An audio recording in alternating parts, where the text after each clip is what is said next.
There we go. And we're live. How's it going, man? Good. Yeah? Good. How was your week? Pretty good. Need a link. Yeah. She's not that fast.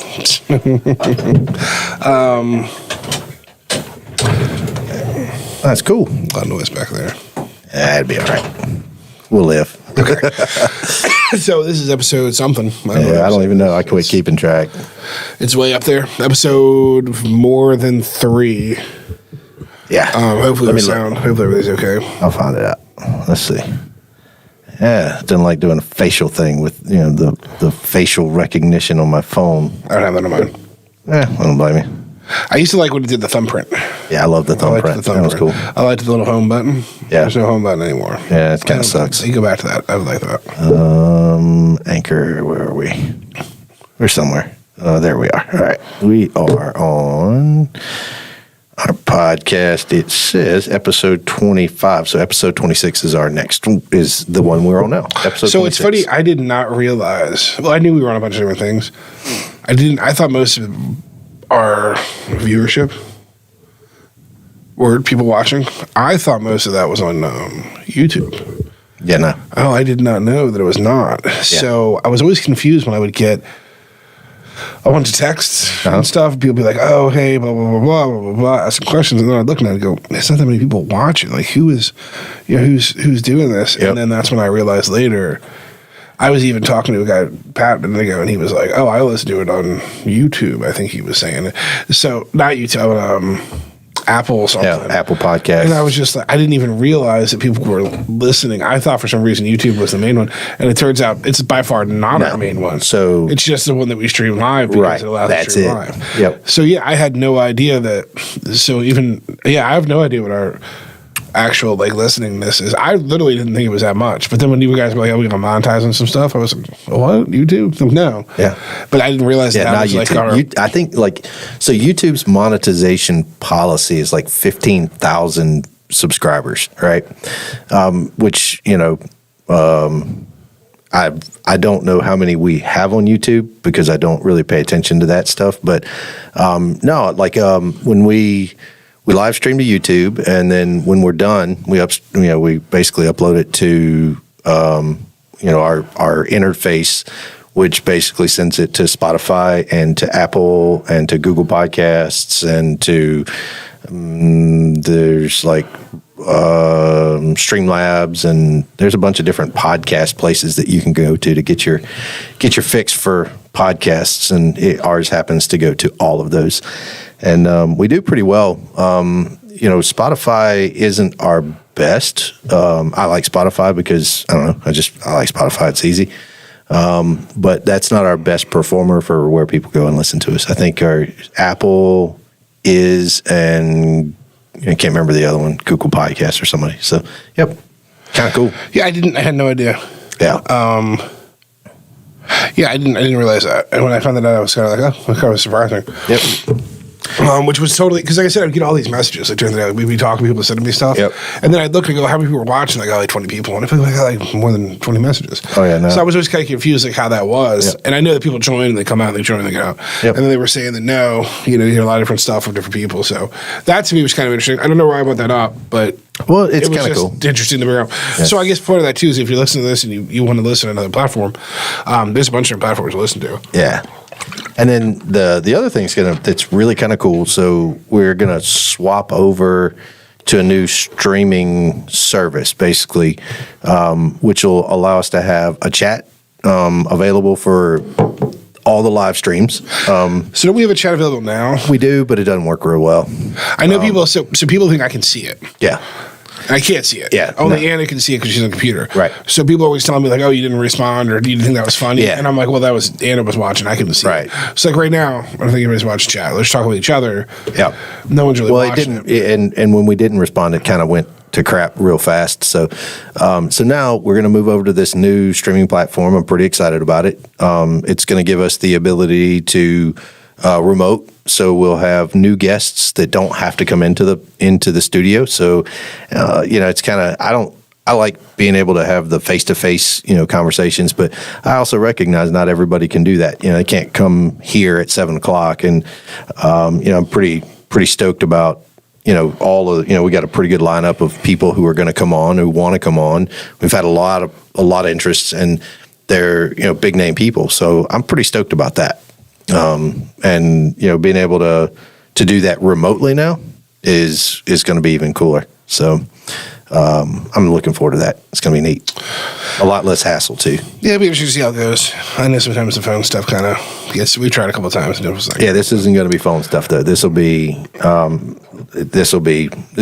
set. I think I got it worked out, but we got to make sure I've got the audio portion. So this week will be a good test of. Or next week will be a good test of doing this remotely and getting all that stuff squared away. So it'll be slick. I like it. So yeah. So how was your week? We started off with that. How was your week? Do anything cool? No, nothing really. Just working. Yeah. Working. The only thing I've really done this week was you shaved. Of anything? Yeah. Disappointed, man. No, I just drove back out. So I just lick it too long, and then I just shaved my head and my beard and everything, and it grows back. And then shave back off. So I always leave a little bit. But I don't know. After a while, it just gets too long. So I get, this is kind of weird, but I get dry skin under it. Yeah, you told me and no matter what I do, like I'll put lotion, I'll do whatever. Lotion's not the key. It'll go away, it'll come back, and I'll try all different things, and it just doesn't. Yeah. Well, so my skin's like super sensitive. Right. So if I put anything on there, it'll like. You're a sensitive guy. It'll be pretty much. It'll break out. That's cool. So then it's like there's only like these like certain moisturizers I can use. Right. The lotions, and I put them in, and they work, but they kind of like every day, and they're not working that great. So what'll happen is if it gets too long, it gets real dry. So I gotta cut it down and go back together. So I don't know. I figure something. I don't know, but that's why I'm always doing that. Right. Because it just becomes too much to deal with. I'm just I get too that. much of a burden. But yeah, no. So nothing really too interesting this week. I mean. So SHOT Show was this week. Didn't go. Yeah. Not really a big fan of SHOT Show, to be honest with you. I mean, from the perspective of a dealer, a dealership. Yeah. So SHOT Show started out years ago as an event for vendors and manufacturers and suppliers to go and make deals, show products, and stuff like that. It's a trade show. But as the gun community got more popular and it got bigger, they just started to let a lot of people in. And I'm going to say some things that are a little controversial here, but I'm going to explain it as I say it. Then they started opening it up to press days. Right. And then it was like, at the beginning, anybody who could somehow come up with a press idea got in. Right. And then they said, oh, well, we're going to open it up to anybody in the military. So, these people. Now, the press thing, I feel like they kind of got them honored a little bit because it gets out of control. And I think that there should be days for certain things. And then I think also for the military thing, you want to do that, that's fine too, no problem with that, but I think you should have a day where you do it, or a day where you do this, or a day where you do like media ones, or even the media ones are there, they can't be, hey, these days you can go ahead and walk up to tables and record stuff. What happens is you have so many guys that are just hanging out, so many people that just want to interview people, you can't get any business done. Oh, yeah. So from business, and then what happened was, after a while, a lot of the companies wouldn't even talk business anymore. Like, I see people around, we don't want to talk about pricing. So next thing you knew, you're kind of like, well, going to this whole trip for nothing. Right. So, and then they would have private events. So then when you would go to SHOT Show, after a certain time, half the booths would close. Right. They'd have events up. And if you were part of that organization, they come in and you could actually order stuff. Right. But you had to pre-prep with these. And we knew most of them, so it kind of worked out. But it really isn't that wheeling and dealing that you want to get done. Right. Everything and every deal that you can get done at SHOT Show, you pretty much get done after SHOT Show. Right. So for that aspect of it, it kind of sucks. It's a lot of walking, a lot of going. I tell people if they're in the industry and you want to go once, go once. I mean, to me, I really don't like Vegas either. I'm not a big Vegas person. Sure. I don't gamble a lot. I don't drink a lot. So for me, it's a lot to be out there for all that time. Sure. To do it. So we didn't go this year. Anna wants to go. She's never been. So we'll have to go at some point, maybe next year.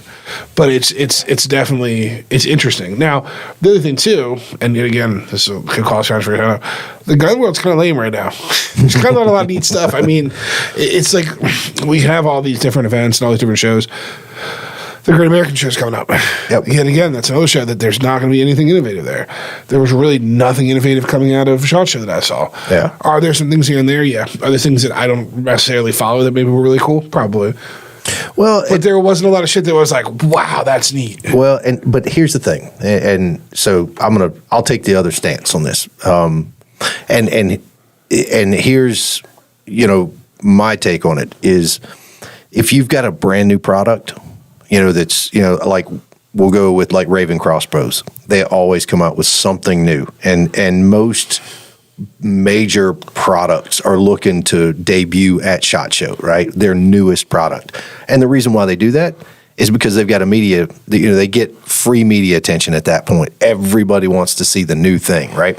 And I do get that part of it. From a manufacturing perspective, that's gold. I mean, you look at how much people spend just in, like their revenue cost for marketing, whether it's, in magazines or, online, or whether it's, whatever, social media or however it's going to be, millions of dollars. So take advantage of the fact that they brought in the media means that your products are probably going to get sold a little bit better with their advertisement that's a little bit freer. So I guess what you're missing is that. But I get the SHOT dealer's Show part. is not an industry show anymore. I get that. It's okay. now just a sales show. Right. It's like an auto show. Right. You're not going to go to Nation's Auto Show Right. and really drive cars. Sure. They're not going to take you places. They're not going to do things. Yep. It's a show for people to go walk around and look at cars they're going to buy in the future. Right. That's the de-evolution of SHOT Show. I get you. It's now become this thing where you're not having business done. I get that. It's just a drunken party weekend. No, I get that. And from that respect, 100%. That's not my, that's not my industry. That's your industry, right? That's your world. I look at it from a media perspective because that's my industry, right? I want to be able to have access to, the latest, greatest, coolest things, and not to differentiate there, but same thing with Sportsman Showcase. Now, the neat thing about that is you get to see people there that hunting and fishing guides, that's what you're going to get at the Sportsman Show, in Pennsylvania, the Great American Sportsman Show.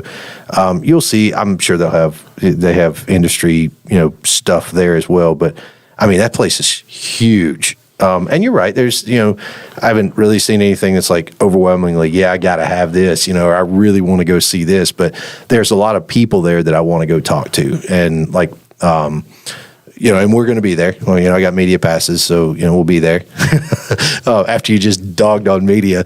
But no, we're going to be there. So I'm kind of excited. But that's another perfect example is the Outdoorsman Show is not marketed as an industry show. Right. It's marketed as a sales show. Absolutely. It's to go and sell product. Sure. So you're going to the outdoor show with the idea that they're going to try to sell you packages. Sure. They're going to try to sell you hunts. They're going to try to sell you as an individual end user. Yeah. Whereas when the SHOT Show thing started, that wasn't the idea. Right. It was like an industry. Yeah, I get that. But so now what we have now is the real industry shows, you never even know they happen. Right. And they are epically cool. Right. Because it's such a tight box. Sure. They don't let anybody in. They show new stuff. Right. Don't tell anybody about it. Don't take pictures. Don't do anything. This one's coming out, and then they cater them. They're really cool. Right. SHOT Show's neat because at SHOT Show it's big. You Sure. get to see some stuff. I saw the dog on the drinking and stuff, I saw the dog on the electric 4x4 with the little things running around. That's kind of cool. I think the cooler things that I saw at SHOT Show was Henry came out with a 22 carbine that was really, a 9mm carbine that was cool. The NRA actually released pictures of that like before they did, which was kind of neat because for their table guns for the Friends of NRA. Right. I thought that was kind of neat. So, what do you think the chances of actually getting one of those guns from Henry? They're going to be hard. They're going to be in huge demand. So they already said that it's a table gun Right. for Friends of NRA, and it's an entry-level table gun. Right. So if you buy a table from Friends of NRA benefit, you get one. You'll get one. Yeah. Well, that's pretty cool. So I'm assuming they produced a bunch beforehand because they actually already had the NRA ones with the logo on them. Oh, okay. So that's what they showed because our local chapter put it out. All right. Now, do you think they'll go into producing that rifle as, because it has the suppress capability and all that stuff, but do you think they'll wind up going into taking that rifle and making it into a production rifle somewhere? It's a production rifle. Well, as not as a table gun, but as something. Oh no, it is. Yeah, it's a regular one. Yeah. Okay. No, so if you look, the first picture came out was the NRA had it, and then they put about a SHOT Show, and now there's a picture at SHOT Show. Okay. And this is the same one that basically feeds off of the Glock magazines, right? So it feeds off of a proprietary mag. Glock, Sig, Smith & Wesson, something. Uses like 5 different magazines. Okay. All right. Yeah, they're pretty cool. Like I said, I picked one up. They were shooting them at their thing. It was pretty neat. So Yeah. That should be cool. So yeah, so I mean, as far as like opportunity to get one, yeah, well, they probably be sold out. Yeah, but if you're going to go to a friends of NRA benefit, a banquet, Yeah. then that's a way to get one. I got you. You know what I mean? That's pretty cool. That was neat. Tippmann Arms came out. They make the. So there's 2 different companies called Tippmann. There's one that makes 22 ARs, and then there's one that makes a 9mm Gatling gun. Right. They came out with a 22 Gatling gun. Which one? The Gatling gun group. Yeah. Okay. They came out with a Gatling gun that's works on 22. That's kind of cool. So I thought that was really cool. That's really on the list of things that I want to get a hold of one of those because that looks really, really fun. And it's it's not magazine fed like the others. It is actually belt fed. They made a proprietary belt that they linked together. So to me, I thought that was really, really cool. I'm going to go ahead and just throw some bait out there. Christensen Arms came out with some stuff. And let me tell you what. Yeah, I know. I saw their table. Yeah, that is an ugly gun, man. I don't know what they were thinking when they did that thing. That is, it's got some M-Lock rail on it. And it's crazy. Weird little stock. I guess it's supposed to be lightweight. So the M-Lock parts I don't even get. Like I get in the front having it. Right. For like a bipod, but what do you need M-Lock? I'll be able to mount flashlights on it. Like it's a bolt action rifle. Like what is it? What is the concept of having all this stuff all over? I don't know, but I bet you your phone's about to light up. I bet you it is. I wouldn't be surprised. No, so I mean, it's just a hideous gun. And what's funny is I didn't even tell you I was talking about Somebody this. will like it. And you immediately said, Yeah. "Oh, it's so ugly." Yeah. Somebody will like that gun though, and I'm sure they thought they have a market for it, and I would assume that they do in some way, shape, or form. They put that thing right in the front, like that was their big thing, and it was just, man, I tell you, the internet's just been eating it up. Yeah. It is just a hideous. It's not pretty thing. gun. And here's the thing: is I'm a fan of Christian's Arms. I'm a big fan. I like their stuff. I like their carbon fiber barrels. I like the way that their guns fire. I think that they do a great job manufacturing gun. But I kind of had to take a step back and like. I messaged one guy the other day, and I said, "Hey, I know I've been messing around, but I want to get you on. You want to do like something over the phone, Right?" And he said, "Sure, let's do it when I get back from SHOT Show," which is great because now I can hound him about this gun. Oh, dude! After SHOT Show, because it is just ugly. Like, so I got a bunch of pictures of it too afterwards. Like, no, look at these other pictures. Yeah, it still looks hideous. I don't know. I don't know what they were. Maybe thinking. it was in the picture though. Maybe you just missed something. I don't know. Beretta, let's see what else. We'll move on. I won't talk too much. I did see the Beretta Bolt that is freaking awesome. The straight pull. Yeah. So they took that off that Blazer design. I don't know what their variant differences are. I don't know, but it's cool. It's really neat. Those are really cool. If you've ever handled those Blazers, are like $8,000. But if you've ever handled one of those, they're super smooth, super cool. Yeah. The action looks really, really similar. Hopefully it locks up. Essentially, it's a rotating bolt assembly like an AR would be or something. Yeah. So they're pretty cool. To have that in an affordable range is pretty neat because, like I said before, well, and that those Blazers solves. were crazy. But it's not. Don't get me wrong. I say affordable. It's still gonna be very expensive. Oh yeah, it's a $4,000, $5,000 gun It's to start. It's still probably gonna be a lot. I don't know what the price point on it is, but it's gonna be a lot. And I don't know this. I think it'll be like $4,000 or $5,000. So and then, Just in my opinion, and I'm not basing off of anything so they else. made. So I think I saw a couple different variants. One's a polymer. I think they'll do a wood. I don't know. We'll see. I don't think it's going to be cheap, but I do know that in the past, straight pull guns were very, very well, and that solves a big problem, though. If you go back, looking at the legislation that like Illinois passed with, they've banned all semi-automatic, guns. Straight pull's a lot better. If you're going to go out and you're going to go hunt and you've got a straight pull versus a locking bolt, something like that. If that's what you need, great. Good on you. Maybe that helps. I don't know, but I mean, bolt actions are bolt actions, and just a little bit faster. So I think it's kind of ridiculous, but I don't know if you've seen a lot of these tactical lever guns. Yeah. So I think there's a little bit of a market for it. I think some of the guys have seen out of control with it. What I've seen, it's like way too decked out. But that was an alternative idea. Like here you can have this tactical lever gun. I love those. So, I love a lever gun. Though. There's some that look okay. Some that are just like, dude, I grew up with the rifleman. Come on. Some of these things with these adjustable AR stocks on them and stuff. Yeah, I don't know, it's not my thing. I mean, I like the old. I've seen like you've got one out there that's got a polymer, stock to it, and I like those. But I've got this thing in my head that a lever action gun should always be like wood stock and just gorgeous looking, and But that's a big push now with a lot of these gun laws in these states. People get these tactical right. lever guns. So there's always maybe that's an option Maybe. for that. Beretta also came out with another 92 that's a decocker only in the tan color. Whoa, who cares? H&K came out with Didn't even see what H&K did. yeah, they came out with some cool stuff. You have to check it out. They came out with some really, really nice stuff. But overall, yeah, nothing that crazy that I saw. Nothing that blew me away. I think the coolest thing was that little Gatling gun was neat. Yeah. I was waiting to see if What's their price point? Do you know? I can't find out. Yeah, I tried looking. So they've got another one though.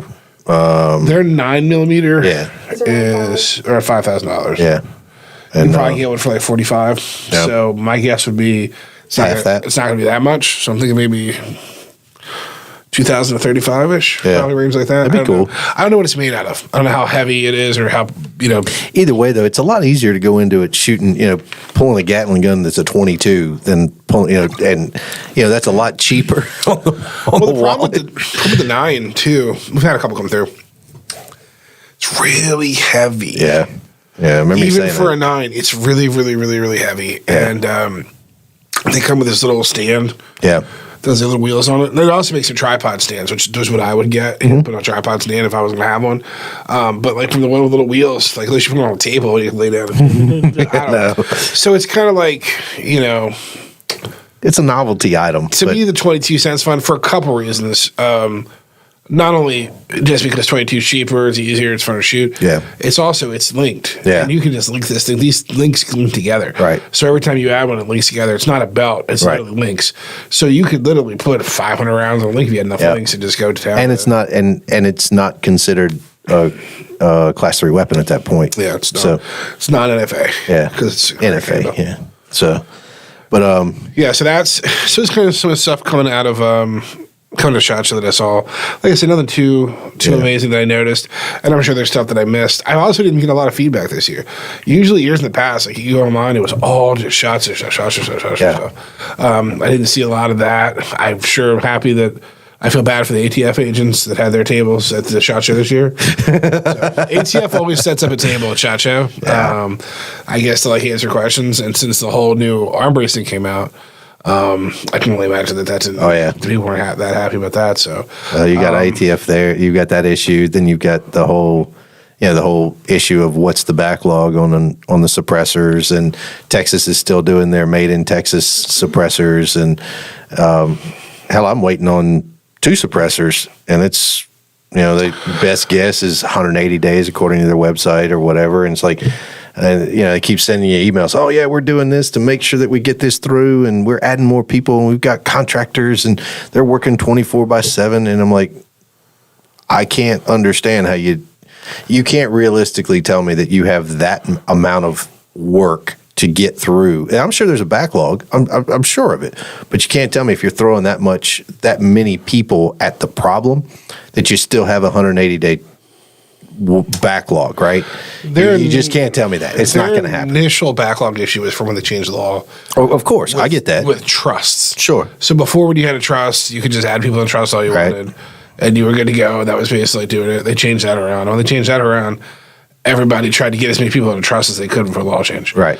That backed everything up tremendously. Now, that was years ago. Sure. Now, they had kind of caught up and caught up to it a little bit. It's much better than it was.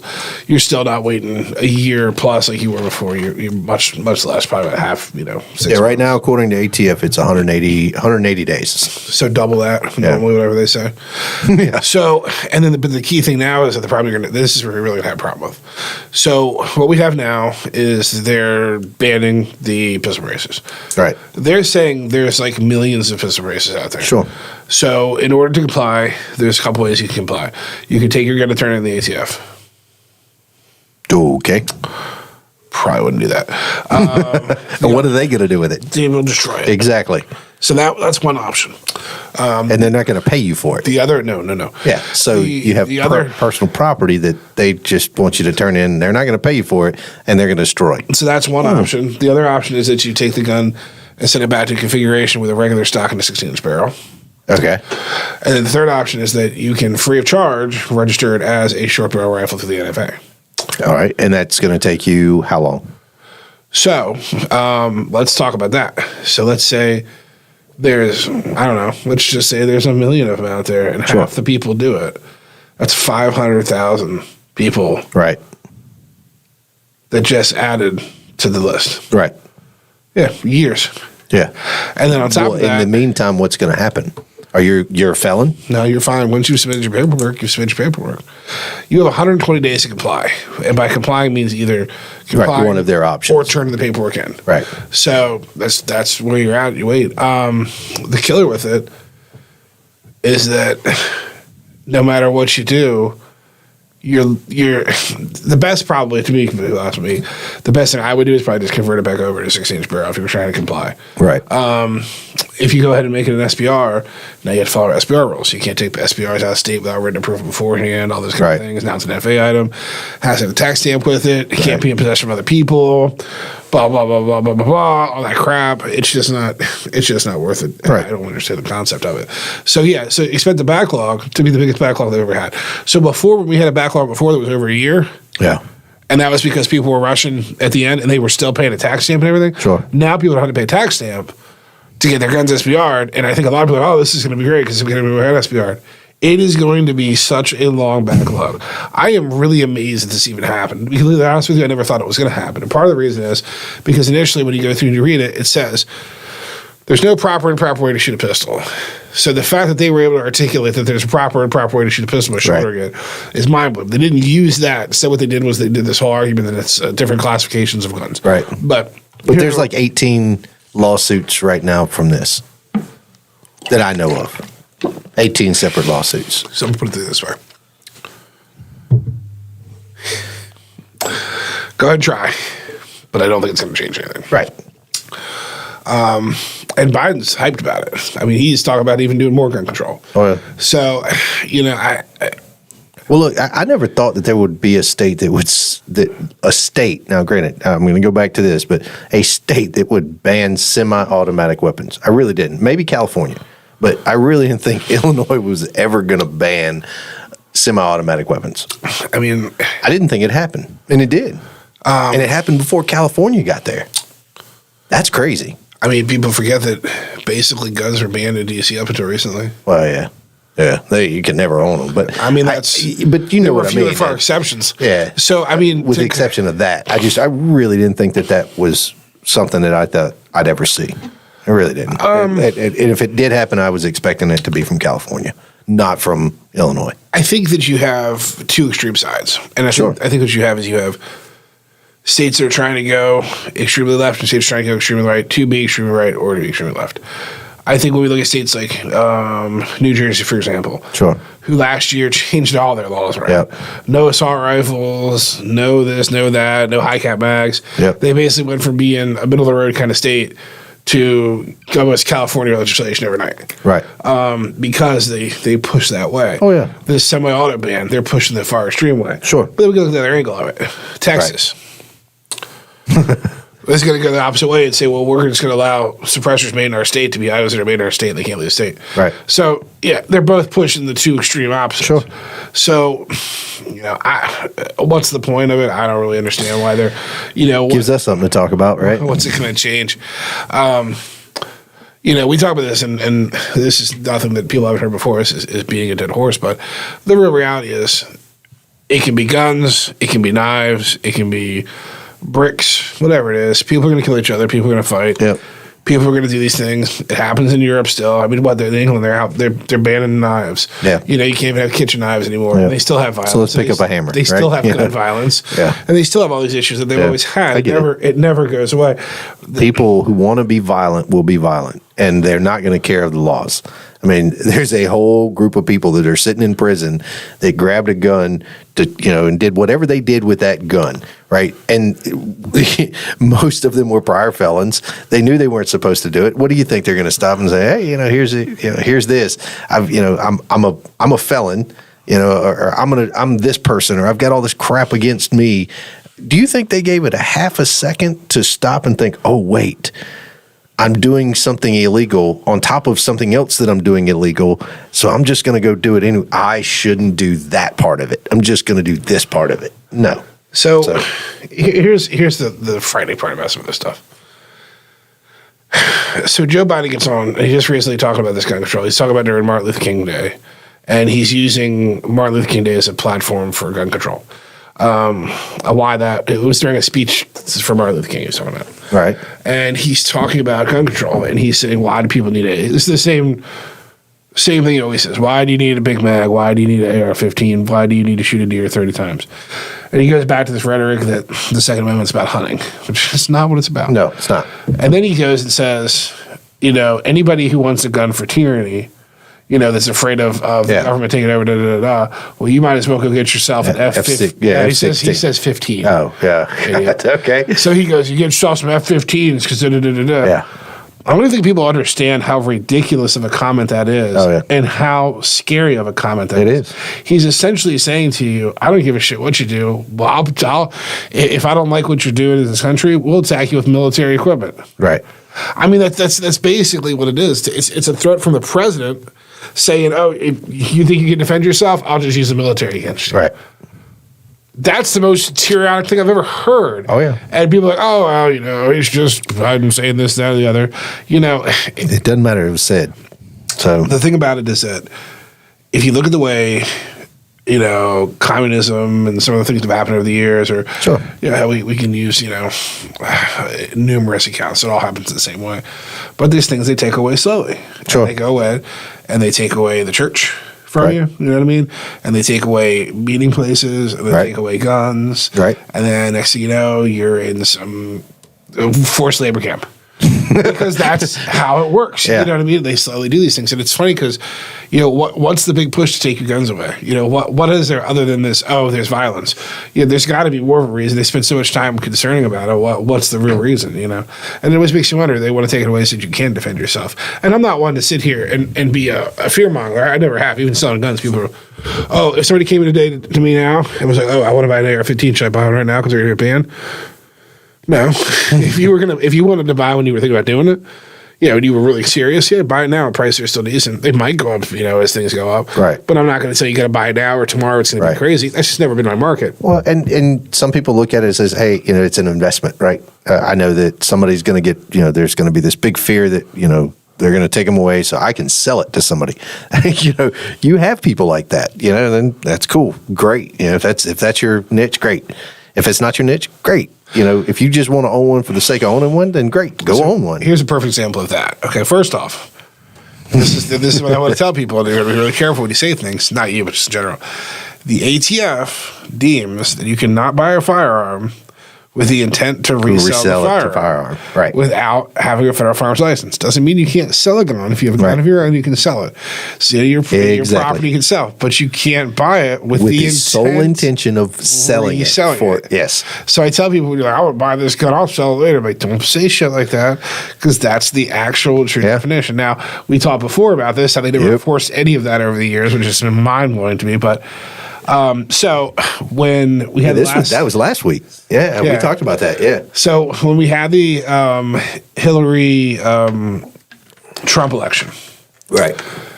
So what did they tell us all up until the last day? Oh, Hillary's going to win by a landslide. Hillary win by 80%. And we're going there. Oh shit, I guess Hillary's going to win. I don't know. All these gun stores went out and they bought so many ARs. They just bought them, stacked them in the batch, tons and tons of them.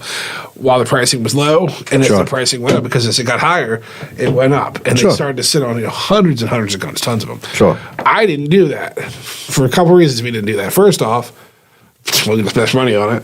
Second off, we sell a variety of stuff. We're not just a tactical store. So it kind of makes sense for us just to have it. If we have tactical stuff, a lot of it. Yeah.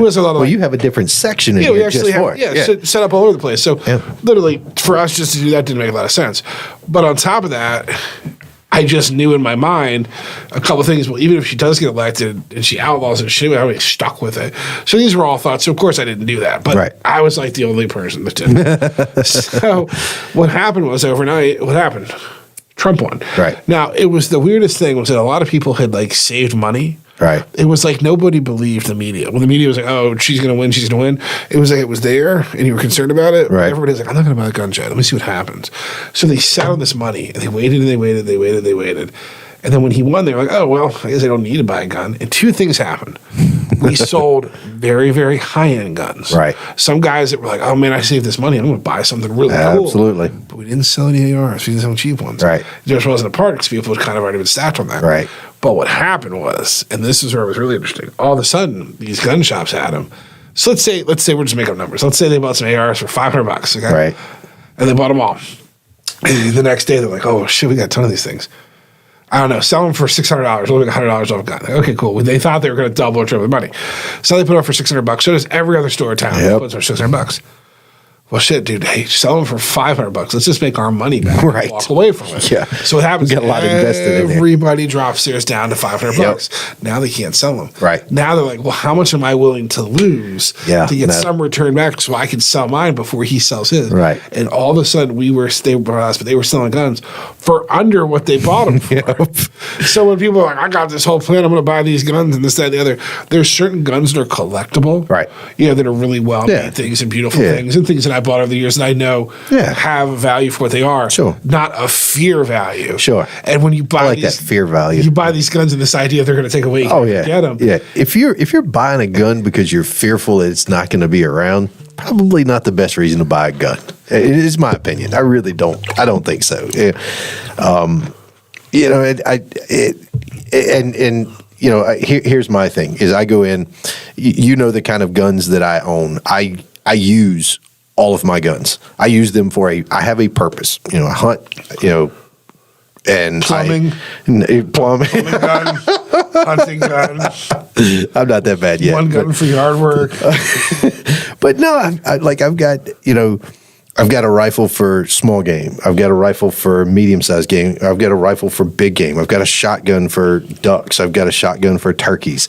I've got all of this, and people, "Oh, you don't need all that." No, I don't. I don't need it. I wanted it, and I had the means to get it, so I have it. And likewise, Allie's a big hunter, and she's got some really, really nice guns, some really, really nice optics. So, and people ask me, "Oh, well, what should I get?" I don't know. What are you going to do with it? If you're buying it to show off, great. If you're buying it because of a different reason, great. Go do that. But I have to look at it from my purpose. I have a gun for something I'm going to use, and then I have collectibles. Right? I have the ones that mean something to me in some way, shape, or form, like Garands. Everybody wants a Garand. Why? It's a World War II gun, right? So I have one. It's a piece of history. I've got a 1911, a Remington or a Remington Rand 1911. Love it. One of the coolest guns ever. It's really, really neat. So what do those guns really do for me? Not a whole lot. I have them because they're a piece of history. So for people who go into it and they want, everybody's going to get a gun for whatever purpose they feel like they need to. And I'm not the one to tell them why they should or shouldn't, right? Cool. Go get you a gun. If that's, if you're going to get it for hunting, great. Go get it for hunting. If you're doing it for collections, great. Go do it for collections, whatever. Great. But, you go back and you look at it and it's like, I've never been drawn to ARs. It's just not my thing. It's just, I can appreciate them. I think they're great. But that's not my draw. Like you said, I'll save my money and I'll go drop it on a really high end gun, and a Weatherby Mark V or Christian. Well, it's funny. So I don't work the counter much anymore. If I'm here, I'm gunsmithing work, or I'm doing something else. So occasionally I come out, but podcast. It's not, or I'm doing something. So it's rare that I ever really work the counter that much anymore. But when I did work the counter years ago when I first started, the very first thing I learned was selling guns it's a little different than most things. All right. And there's some guys that come in and they just look at things. They just want to pick up stuff, and it looks cool. They buy it. I mean, they're just the guys who just buy stuff to buy stuff. You know what I mean? They like guns. They like whatever. Sure. They don't really care. They don't plan on using it. They just wanted it because they wanted it because Yeah, why not? And so be it. I don't have a problem with that. But the first thing I ask people when they do start looking at guns, they start looking. They have questions. And I'm like, okay, well, here's the first thing you touch base with. Bring this up. What are you gonna do with it? Yep. and I get these weird answers. I can only imagine. And they're not that weird, but they're not understanding. They're not realistic. So I say, okay, so what do you want? Do you want a handgun or a long gun? I'm thinking a handgun. Well, what do you want to do with it? Do you want to carry it? Do you want to use it for self-defense? Do you want to go target shoot with it? What do you want to do? Yeah, like all those things. Like, no. It doesn't work that way. And I tell people all day long, I say, Start with some education. the first thing you should probably get into with a handgun, and I tell people, is a full-sized handgun. Sure. Full-size semi-auto 9mm. That's after they've taken the safety course. No, but I'm talking about, but your first gun to purchase. No, I know. I'm just, I want people to understand we're advocates of the safety course. I've sold a lot of guns before safety courses. Yeah. A lot of guns before your NRA basic pistol course. That way they can have it for it. Right. You can kind of feel an idea. I get that too. You know what I mean? Get an idea what you want. Some guys wait till afterwards. Sometimes taking the class and then try to buy a gun makes it worse for them. Yeah. So I get it. But yeah, so they'll go through and they'll say, the first pistol if you buy one, I tell people is a full-sized semi-auto 9mm, something easy to shoot. The bigger it is, the more grip area you have, the more it weighs, the less recoil you feel. 9mm is not that bad. Recoil-wise, and you have a lot of rounds. It's easier to load the magazine. It's easier to shoot. Sure. So on and so forth. Ammo's cheaper. Not cheap, but more prevalent. More prevalent and on your scale. It's not a 45. It's cheaper. It's not a 40 Smith & Wesson. So I tell people that's the way to start because you can take that gun. Sure. You can go to the range. You can shoot all day long. It's not going to be uncomfortable to shoot. It's Sure. not going to be too small in your hand. Absolutely. So on and so forth. Something to carry, probably not going to be this thing to carry. Right, no. Can you carry a full-size pistol all day long and conceal it? Of course you can. Are you going to do it every day? Probably after a while, you're really going to stop doing it. Right. And I tell people a lot of times, and this is the debate that we get into, is we see these little small guns, then we see these full-size guns. And guys say, well, why do I want to carry that small gun? It's a 380 or it doesn't have that many rounds or so forth. I want to hold 17 rounds. I don't like it's 10 rounds. And I tell people, I say, I want to use, this is the scenario I use a lot of times, people. I say, you're mowing the grass. Okay, you're out there mowing the grass and you run out of gas for the lawnmower. You walk inside the house, you grab your keys on the counter. On the counter is your pistol. If it's a small little pistol like this, you might pick it up, stick it in your pocket, you go out the door with it. Because it's got pocket holes. Just stick it in your pocket, it's good to go, ready to go. Go out there, pump your gas, everything's good to go. The full-size pistol, your shorts are not going to tuck this thing and do all that. I'm only going right down the street to the gas station. I'll just leave it here. It's not a big deal. That's the time that something happens. Sure. And I tell people it's better to have something than to have nothing. Even if it's not the best gun to have or the biggest gun to have or so on and so forth, it's better to have something than to have nothing. Something that you're realistically going to carry more often is something that you're not realistically going to go shoot the range. Now, I'm not saying you're not going to shoot it. You need to become proficient with it, but it's not going to be something that's going to be fun for you to go play around in the range with. You're going to have a gun that you go to shoot for practice with a target with. You're going to have your gun that you shoot with and you're going to seal because you want to get used to shooting it, but you're probably not going to shoot 400 rounds to it. Do you know what I'm saying? So I tell people that. And the same thing we get with long guns. They'll come in. I want a shotgun. What do you want to do with it? Home defense and probably like go skeet shooting. Nope. Two not very really. different things. I might go hunting for deer too. Oh boy. Okay, let's talk about why. Let's talk about what the differences None of this are. is a good idea. Each of these is going to use a different barrel. Right. Each of these is going to be a little bit different. Right. You know, you're talking about, and they do make some kits that have like two barrels in them. Yep, And some of those smooth ones that you can, like a rifle slug barrel. Oh, yeah. You could use for shooting buckshot out of it. That'd be great home defense. for a barrel. My very first gun, or the very first deer that I ever shot, the land that we were hunting on, we were not allowed to have rifles, and so or we weren't allowed to use buckshot. Well, I didn't have. We did a lot of dog hunting when I was young, so when I always shot buckshot, I didn't own a rifle because I couldn't afford a rifle. So I had a Remington 870 Express. Right, that was the gun of choice. So for me, I could kind of double that over and I put a slug in there. First deer I ever shot, I shot with a slug. But that was, the versatility that the shotgun gave me was exactly what you're describing. But I shot buckshot out of that, double aught buckshot out of that thing at deer that were moving at, Mach speed trying to, get away from dogs. So a little bit different of a scenario. But I couldn't afford a rifle at the time. Shotgun was what I had.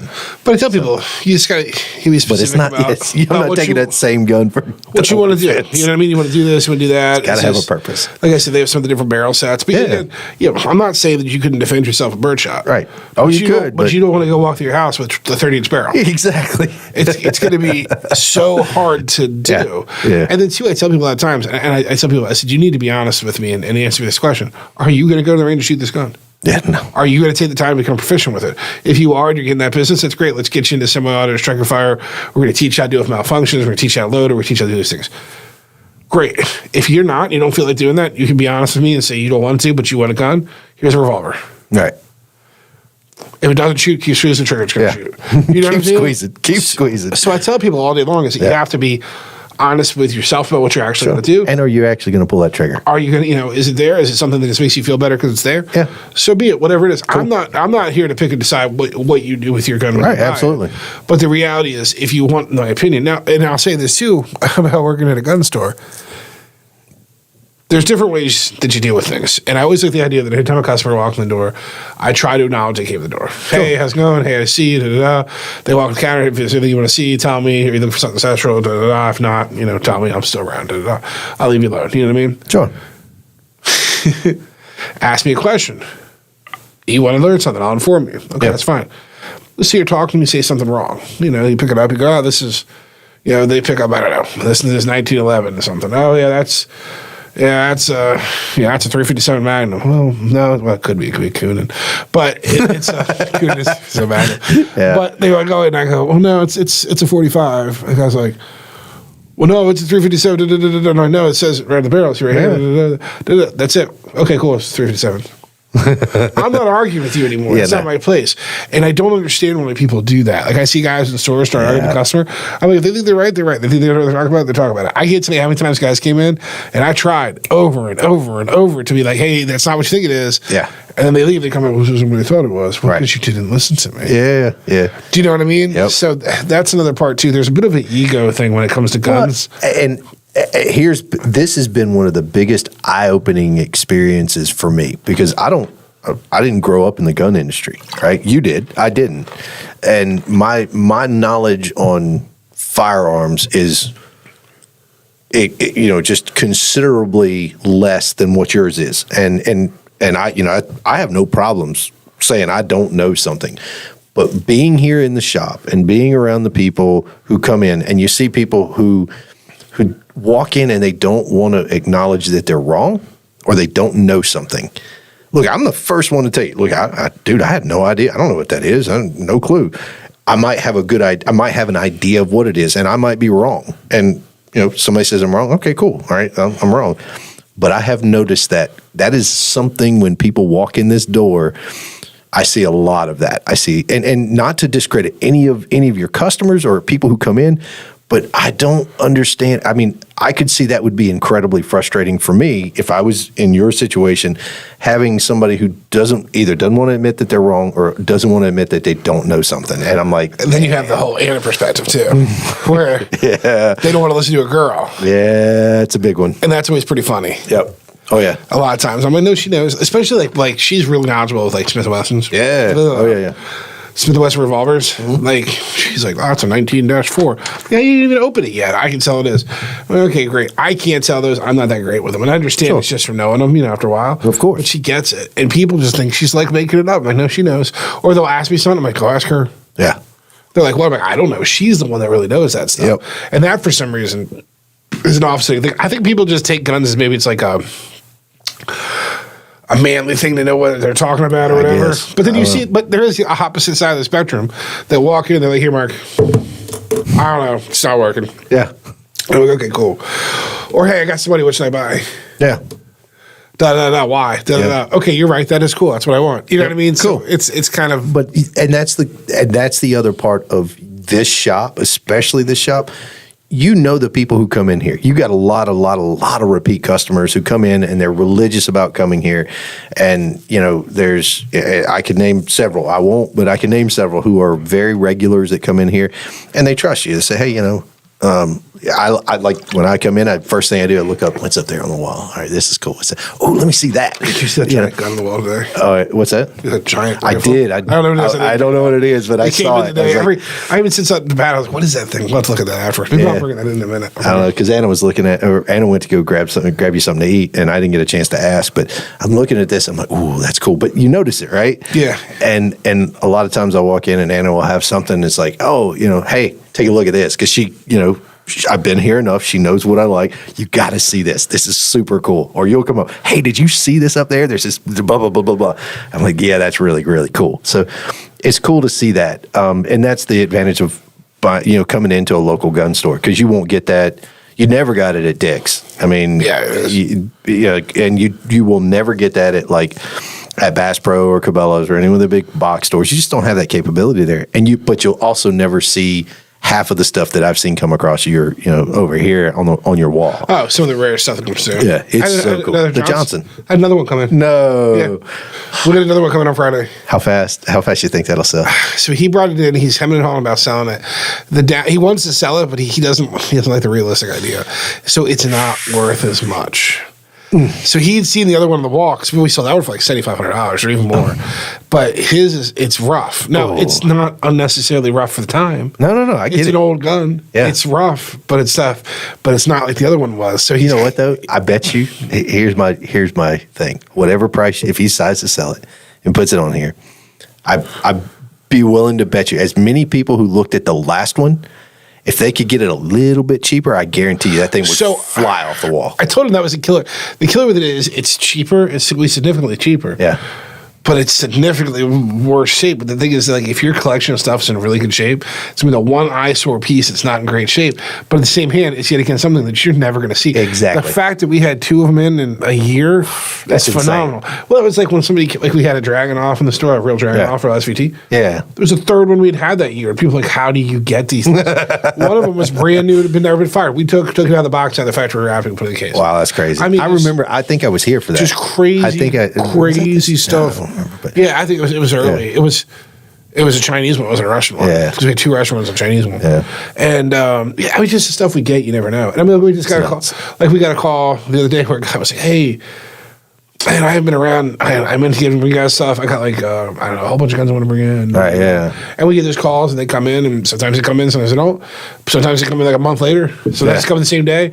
You never know. And it's just really, really neat because you never know what we're going to have. Yeah. And that's what makes it neat. And see, like you said, like the guy with the Johnson, for example, he always buys guns from us. Yeah. And he came in and he was talking. He's like, "Yeah, I think I want to thin out some of my stuff to do different things." He's like, but everything, he's like, "I bought stuff from other stores." He's like, "I get rid of most of that stuff." But he's like, "Everything I bought from you is really neat." He's like, everything that I bought, you were like, "Hey, this is why you want it." Oh yeah. Not just, "Oh, this is neat." Exactly. It's all, "Hey, this is what the history is." So it's really, really cool.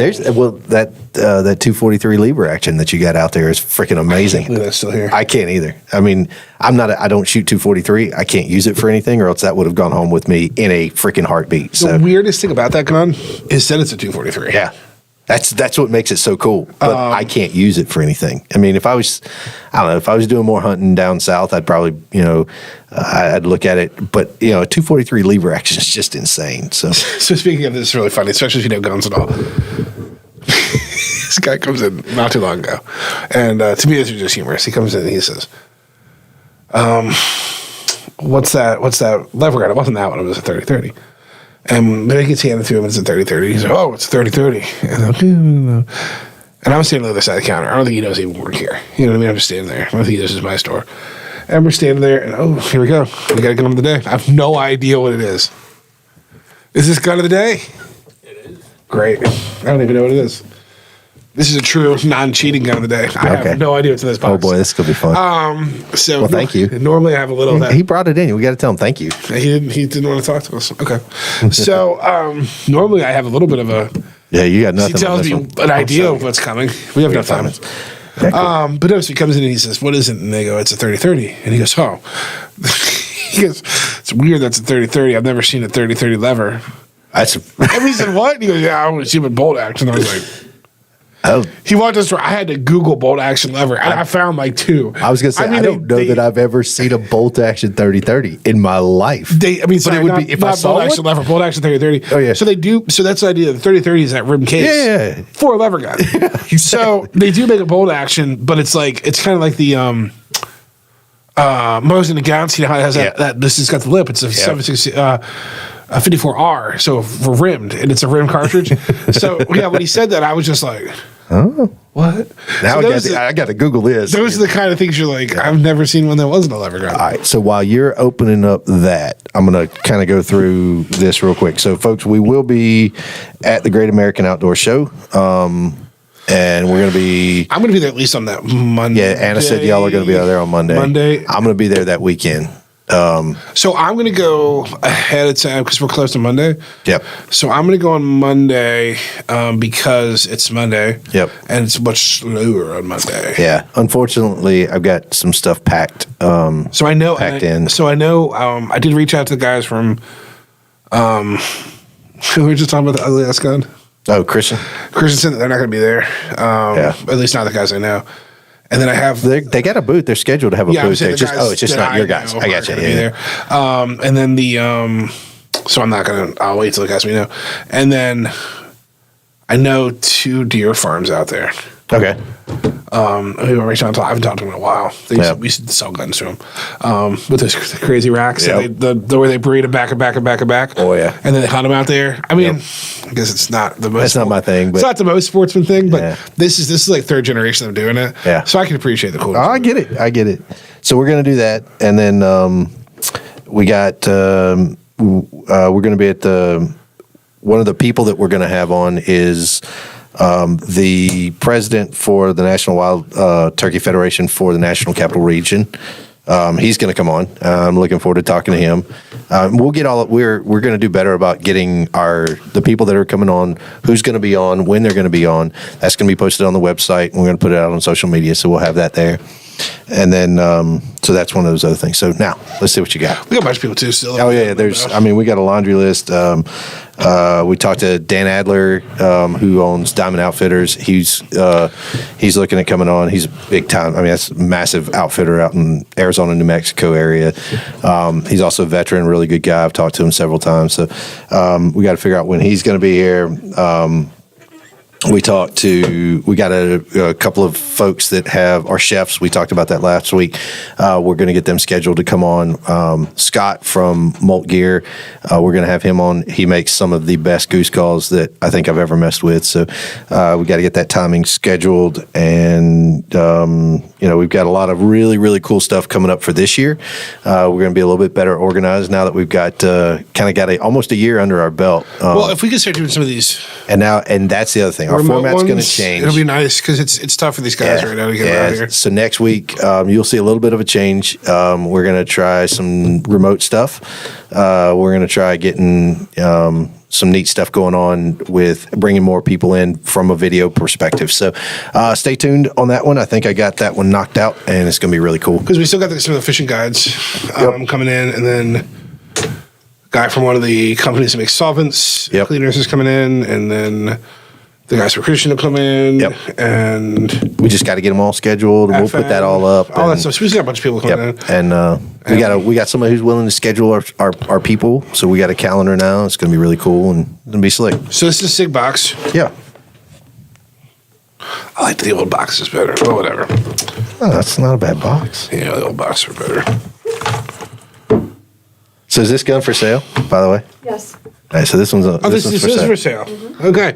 This is actually really cool, and this was the last thing that I thought was going to be in this box.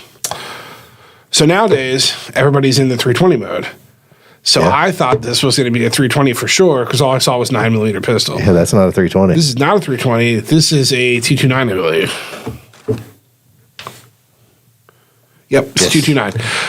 So super cool, super neat. We're talking about full frame P series guns. Yep. By far, in my opinion, the best thing SIG's ever made. Really? Oh, P series guns? Yeah, this was it. This is it. This is their bread and butter. This is what they make. The 229. You're all in on the 229. 229s, 226s, 100%. Two pennies? What? 220s? No, 220 single stack. What's the other one that we love? 220 is a double, 227 is a single. 220 is a single, 220 is a double 45, 220 is a single 45. No, what's the, not a 226, 228. not a 229, 22, yeah, we have 2228s. Yeah. Those are really, really nice. So they're all the same. But you can't get the 228s anywhere. No. We have like 3. So you can't, so they're all the same gun, okay? Essentially the same gun. So if we look at them, this is a Legion, so it's like their high-end configuration. Right. If you ever take one apart, they're super easy. It's just a lever. Comes right apart like that. Yeah. They're all the same. Okay. Essentially, the way they work, they're all double single. Well, they make like singles, but essentially, they're going to be a metal frame, double single, hammer fire gun. Okay. 226s, 229s, 228s. They're just different sizes, different size frames, but they're all basically the same. I learned on a 226, Right. which is your full size. Very, very smooth shooting gun. Very, very good. This is going to be the Legion. So it has like this gray finish to it. It has forward cock serrations, rear cock serrations. And all, like in It the has- lights, it has like its- from over here, it looks almost like it's OD green. So Just so people understand, it's gray, but it looks, I think the lights are making it look OD green. So it has their high vis sights. So it's kind of like the HDs, where it's night sight in the front and the back with a green tip on it. It has their own G5 grips with their little I like those. little star in there. Yeah, I like those a lot. You have serrations on the front and serrations on the front there, and serrations on the bottom. You have a tack light. They do a smaller release here. Yeah. A little bit more for carry wise. And then there's our decock. So if you've never shot a so SIG, the decock's right there, which is really cool. They also stamp Legion in the top of it. This is like their top of the line package when we look at the P series. I got you. They have some that are different finishes, different ones, green, silver. And then you have limited runs as well. Yeah, So, yeah. Oh god, yeah, there's so many. Yeah. But this is like what they push now is like their highest quality one. Comes with like 3 mags. Really, really good gun. It also has the, I believe, the SRT trigger, which stands for short reset trigger. So we pull it back. Yeah, That's so it's a crazy. very small reset. So even your doubles on these Wow. are really, really smooth. So yeah, 226s, 229s, just phenomenal guns. Great combat gun. SEALs use the 226 for years. Yep. I mean, nowadays we're in the world of striker guns. People like striker guns. Competition wise, Well, all right. So people who don't listen to, are not in the handgun, you got to explain striker guns. so when we talk about the difference between hammer fire and striker fire guns and double single actions. So this is a double single action gun. Okay. So when we talk about actions, we're talking about what happens when we squeeze the trigger. Yep. When we squeeze the trigger, we actually pull the hammer back to a certain point, then we release the trigger. 2 actions. So it pulls the hammer back and it drops the hammer. If the hammer's cocked back and you pull it forward, it's 1 action. Your trigger pull is doing 1 action. Single action versus double action. You can shoot this gun in double.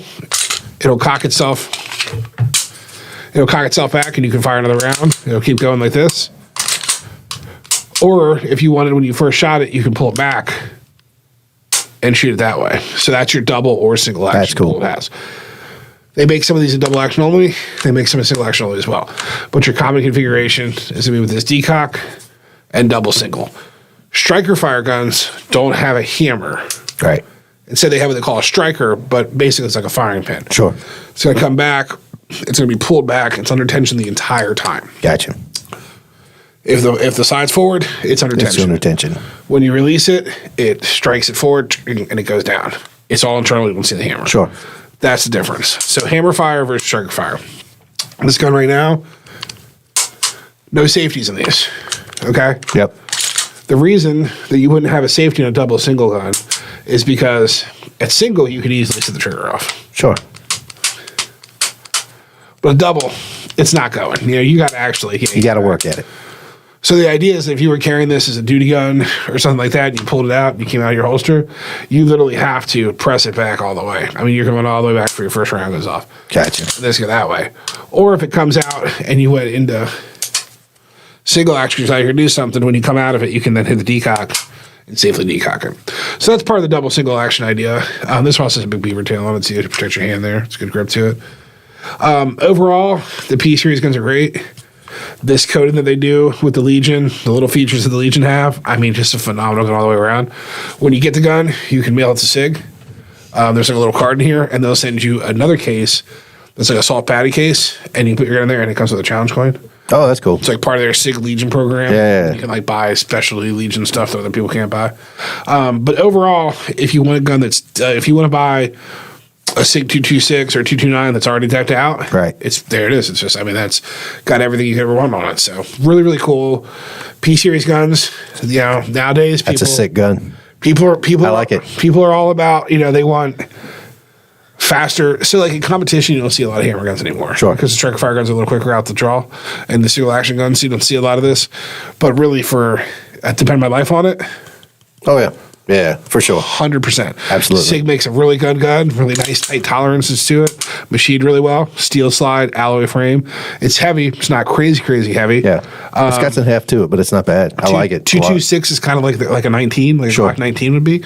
And then the 22. No, it's not. That's made by Glock. No, but I mean grip size wise. And then your 226 is like your full size, like a 17. Right. So if you're thinking kind of like reference of the differences, that's kind of what that's like. Gotcha. The two aren't going to be crazy difference. If you lay them next to each other on the table, you're going to see a bit of a difference in grip and size.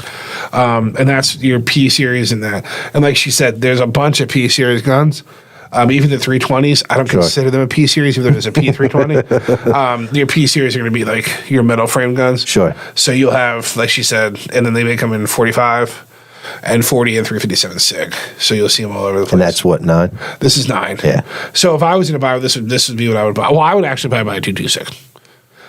For me to have it a little smaller, my hands fit it fine. Right. So for me to have a little bit smaller of a gun, there's really no advantage. I'm not going to carry this concealed. Right. It's way too big, so why not just go a little bit bigger? Sure. Go ahead and have a few more rounds, a little more barrel length, and Sure. just have the full, 226. Yeah, but that's a sick looking gun. And for people who have smaller hands, Yeah, I mean, it's really, it's a good solid gun. The grips wrap around. yeah, So it's the a slick. two-piece grips, It's a but- slick looking. Yeah, they're super cool, and the mag, little extension on it. So Right. I mean, don't get me wrong, I could shoot this all day long. It fits Right. in my hand. But if I was going to buy one, I had a choice. I take it. Now somebody said, "Here, you can have this." Of course, I would take it. No, yeah. I wouldn't. Duh. I wouldn't turn it down and be like, "Oh no, it doesn't fit my hand." It fits my hand just Right. fine. But I would probably take the 226. And I'm a little fond of 226s because it's like when I first learned to shoot on. What is something like, what's that going to go for? 12-ish, right about. That's what they're going for. They're not cheap. And you'll get that all day long. I mean, you're not going to find it cheaper anywhere else. That's for sure. I mean, I don't know, maybe. That thing but is in phenomenal shape. They're not. It's brand new. It's so cool. But SIGs are expensive. You know what I mean? Oh, yeah. Full frame SIGs. Yeah. metal Same SIGs. thing with H&K. Stupid expensive gun. Exactly. They probably came from the same kind of idea. They were German guns, Yep. Nowadays, all your guns are made in America from SIG. They don't Bring them over. I don't even know if they make in Germany anymore. But I don't know. they're still rock solid. I mean, there's something to be said about having a German one when it's Sure. like West German because it's just neat. But this is a solid one. I would take this out and, I would risk my life on it. Sure. You know what I mean? If I was going into a situation where I thought I was going to get into combat shooting, this would be something. That's a good gun. Something like I that, like it. I think it looks freaking sick. that I would take. So, but yeah, again, you'll hear a lot of guys talk about these old man guns. Yeah. Blah, blah, blah, Yep, blah, I'm good with that. No, I like the I'm good with being an old man, I like the old full frame metal guns. for sure. That was cool. I had no idea this was even in here. That was a good one. For sure. Never know what she's going to pull out of there. That was cool. Yeah, like I said, you never know what you're going to have in the shop. So, all right, we're over our time, but so let's. Oh, really quick too. Yeah. So we did some unboxing videos and some really cool ones, and we said we were going to post them, and then Yeah. they didn't get posted. So I think like one got posted. There's a really cool one that I want everybody to see. So watch our Facebook. No, that one. It's going to be on YouTube and Instagram. Did I say Facebook? Yeah, it did. I meant YouTube. That's okay. YouTube, right? Well, we'll do it. There'll be normally. I think she does a reel for whatever So the gun of the week is so on Instagram. I think she cut some of them down. Yeah, so that you will do a To do reel. little shorts. Yeah, and then that's called a reel. We'll have the full one. And so we'll do a reel, and then the reel will advertise whatever gun it's going to be, and then from there it goes down to from that you go over to YouTube and you can watch the full video of it Yeah, because we didn't do it. because we don't have that kind of time for On the show itself. on Instagram itself. Like Instagram, they don't do that. You can't just spend 2 minutes talking about something. Wasn't Instagram any gun stuff anyways? What's that? Is Instagram Annie Gun or not? TikTok's TikTok. Annie Gun. I can't keep track. Yeah, we're banned on TikTok for another 10 days. It doesn't matter. They'll ban us the second we're back on. It's all right. Anyway, This is a Glock pen. that's too bad. It doesn't work. They give it to us for free. Yeah, it doesn't work. Oh, I guess it does now. Maybe it's just the user. Anything's Anyway. possible. All right. So, yeah, watch those videos. They'll be coming out. And Yep. then Look for us at the Great American Outdoor Show up in Pennsylvania. I might have a beard that day. I might have a beard. You never know. Shaved off I'll be there on the sometimes. 4th and 5th, I think. I'll be there first week. So you'll be in during the week, and be surprised if you with the media credentials and all that stuff. So we'll be walking around talking to folks. Come up to us, say hey. Love to hear from you and love to talk to Give you. me to the mics and the camera. Yeah, I think so. That'd be kind of cool. And the best part about the American show is pretzels. They got the Amish pretzels. They are amazing. Somebody was asking what we were talking about. Somebody had said. So, all right, that's it. All right. Have a good one. Y'all have a great one. Bye, everybody. Bye.